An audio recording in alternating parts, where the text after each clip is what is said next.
How you doing, guys? Okay, I'm also going to go over an exercise that we're doing in the first session, and we'll probably do it a couple of times over the first few weeks. There's going to be a section where I want to really encourage everyone to train with their trainers off. And obviously, I've got my socks off. You don't need to do that, right? You can keep your you can keep your socks on. But I wanted to do barefoot work, and the benefit of the barefoot stuff is that it really gives you a chance to ground your feet properly and get the muscles in the foot working properly. I find that you get a better connection through the ground with your foot without trainers on. I notice when a lot of folks squat, I've just decided to do this based on what I saw at the last block.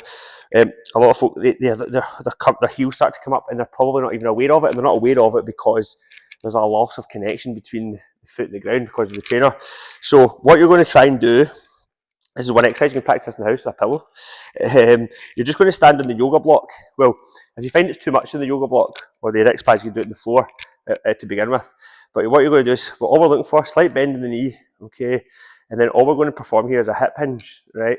As you're performing this movement, you're really trying to just keep your spine as long as you can, okay? So what we want to avoid is this sort of rounded position. So hinge through the hip, keep your spine nice and long like this, okay? And then just slowly try and come up into a knee drive, this position here where your toes pointed upwards like this, okay, towards the sky. Then just slowly start to go back into the next rep. Just keep the chest out and the spine nice and long, keeping a slight bend in the knee so that you're bringing a bit of length into the glute area here, and then hinging back as far as you feel you comfortably can while keeping a bit of balance. So the primary movers here are this area here, your glutes and your hamstrings. So these are the prime muscles we're targeting. However, because you're obviously standing on the block, you'll feel all the ligaments, all the muscles around your ankle and ligaments, tendon, everything is having to work hard here to keep balance. Your feet muscles, you'll probably feel it a bit in your calves as well.